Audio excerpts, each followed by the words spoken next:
Meus queridos irmãos, a paz do Senhor, bom dia! Graças ao nosso Deus estamos de volta. Graças ao Senhor, podemos fazer hoje nosso vídeo. É muito bom para mim.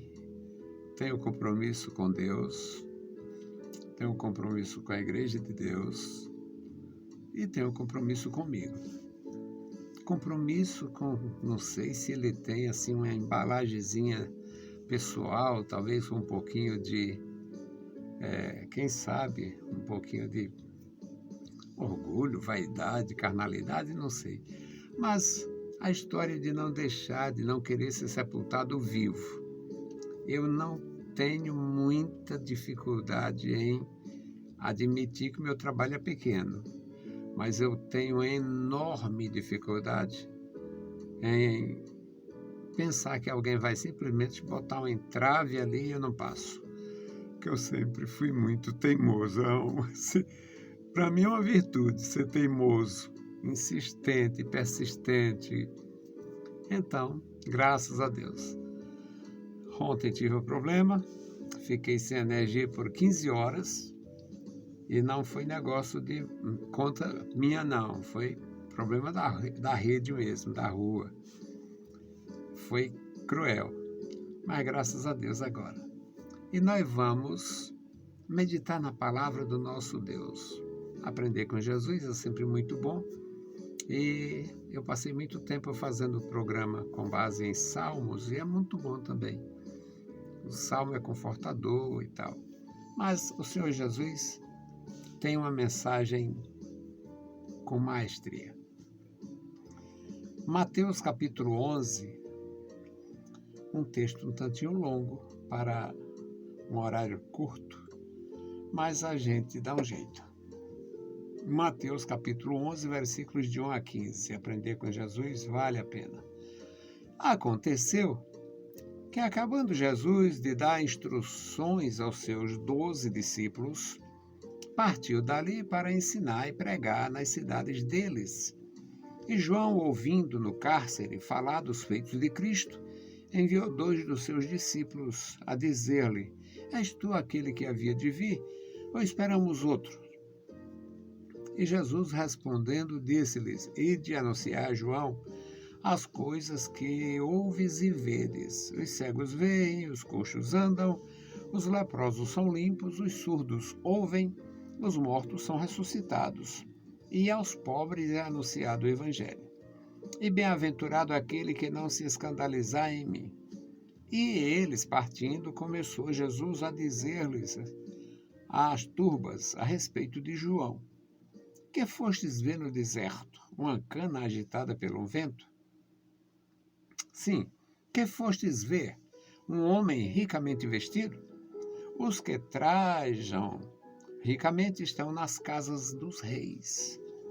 Mas então o que fostes ver? Um profeta? Sim, digo-vos eu, e muito mais do que profeta. Porque é este de quem está escrito: Eis que diante da tua face envio o meu anjo, que preparará diante de ti o teu caminho. Em verdade vos digo que entre os que de mulher têm nascido não apareceu alguém maior do que João o Batista. Mas aquele que é o menor no reino dos céus é maior do que ele. E desde aquele dia, e desde os dias de João até agora, se faz violência ao reino dos céus, e pela força se apoderam dele. Porque todos os profetas e a lei profetizaram até João.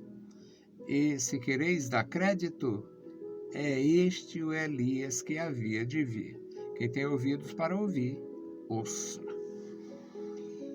Na palavra de Deus, no livro de Malaquias, no capítulo 4, os 3 últimos versículos do Antigo Testamento, Malaquias 4, 4, 5 e 6, que são os últimos versículos do Antigo Testamento, o Senhor diz: Lembrai-vos da lei de Moisés, lembrai-vos da lei de Moisés, meu servo, e da palavra que eu tenho falado, e eu vos enviarei o profeta Elias, para que eu não venha e fira a terra com maldição. A mensagem que Deus entrega através de Malaquias é uma mensagem de esperança para Israel. Não relaxar com respeito à lei, não esquecer dos compromissos que Deus ordenou através de Moisés e cultivar a esperança de dias melhores quando o Senhor enviaria o profeta Elias. A linguagem é esta e ficou aí, à mercê da interpretação dos perversos. Os que acreditam na reencarnação, acreditando que o Elias ia reencarnar. Elias não podia reencarnar, porque Elias não morreu. Elias foi levado para os céus numa carruagem de fogo e tinha testemunha ocular. Então, Elias não morreu, não podia reencarnar.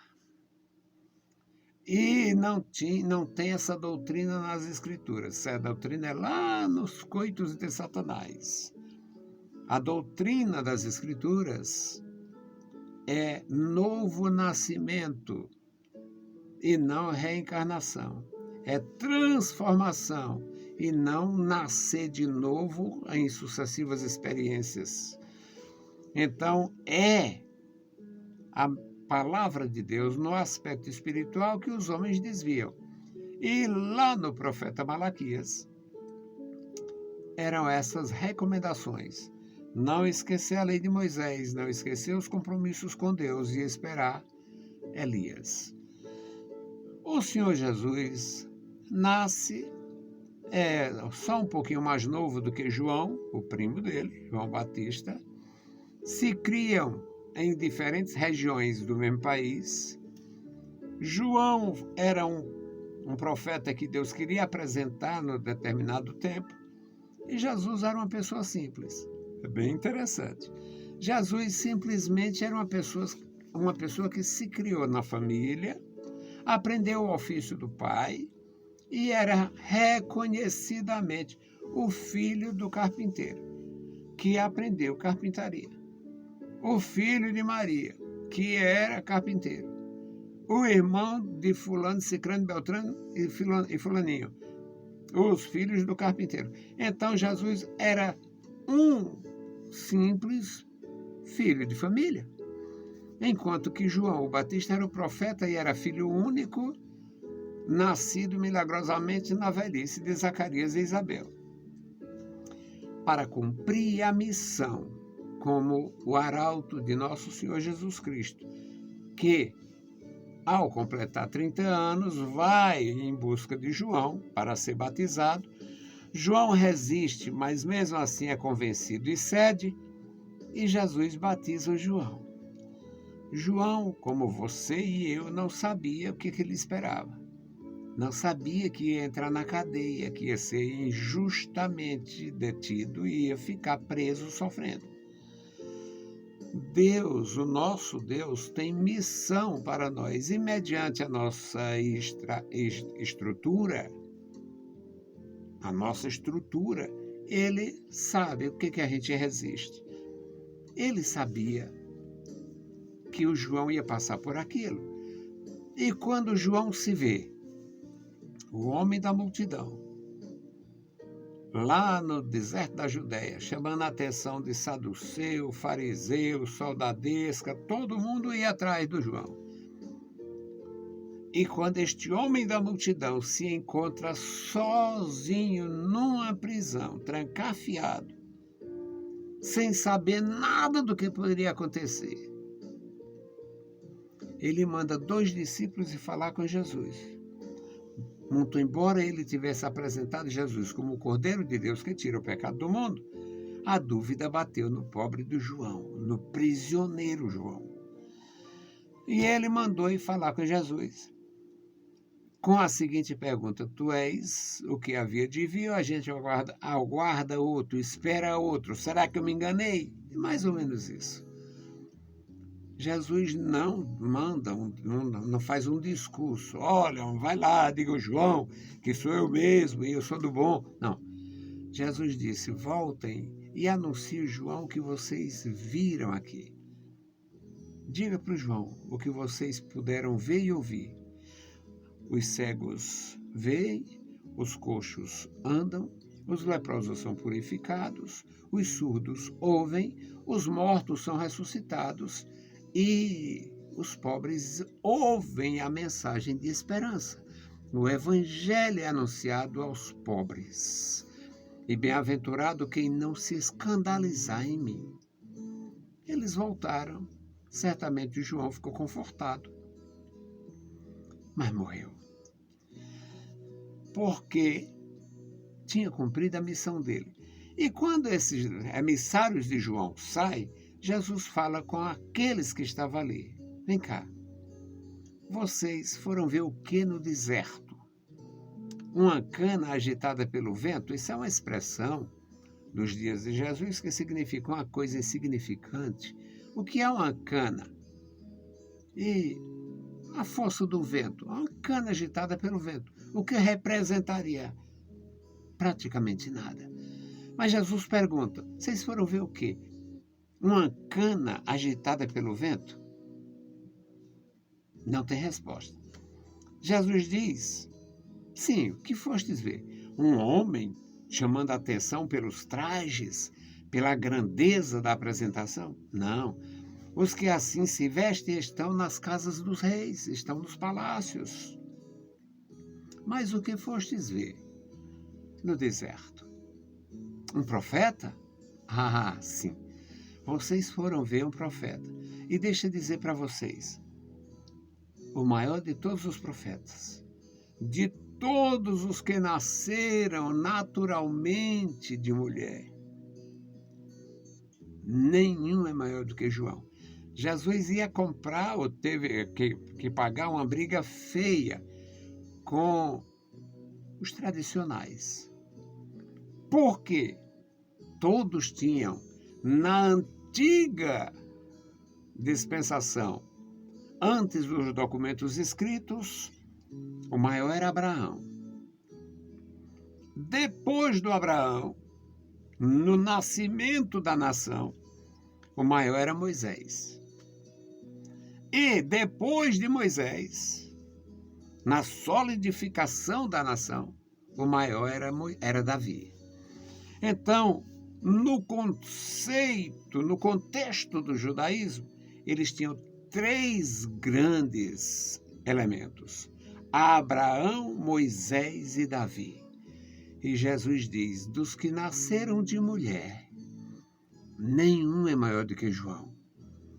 Era algo completamente estranho à mente, à compreensão, à visão de um fariseu. E Jesus diz: o maior foi ele. E se vocês quiserem acreditar, este é o Elias que havia de vir. E por que João é o Elias? Porque João veio no espírito de Elias. João veio na missão de Elias. João veio na visão de Elias. A visão que Elias tinha para o povo de Deus. Uma visão de restauração, uma visão de obediência, uma visão de seguir os passos do Senhor e obedecer o Senhor e a sua palavra. Era a mesma visão que João tinha nos seus dias. E por isso que ele pregou o evangelho. Não o evangelho de Jesus, as boas novas de salvação, mas do arrependimento. Que Deus nos abençoe, nos guarde e nos ajude. Hoje, a minha intercessão, na verdade, é uma oração de gratidão pelos irmãos, novos irmãos que o Senhor tem nos dado para nos ajudar. O nosso Deus, o meu Deus, que me deu a graça para fazer o trabalho, me tem surpreendido nesses 33 anos. Nunca faltou um dia, eu nunca atrasei um dia para dizer, saiu do ar porque não pôde pagar. então eu devo agradecer a Deus. Deus me deu alguns e eu espero que Ele mantenha isto. Senhor Deus, Pai Santo, Pai querido que está nos céus, nós te louvamos, te exaltamos, bendizemos e agradecemos pela tua bondade. Obrigado, meu Senhor, pela tua igreja. Obrigado pelos nossos irmãos, nossos queridos companheiros, nossos ajudadores. Obrigado, meu Senhor, pelos novos irmãos que tu tens levantado, Senhor, para a manutenção do trabalho que fazemos, tendo como uma missão. Amado Pai, Deus misericordioso e bondoso, nos dá graça, nos dá vigor, nos dá, meu Senhor, a tua proteção. No santo nome de Jesus Cristo, nós te pedimos. Amém. Meus queridos irmãos, a paz do Senhor e bom dia!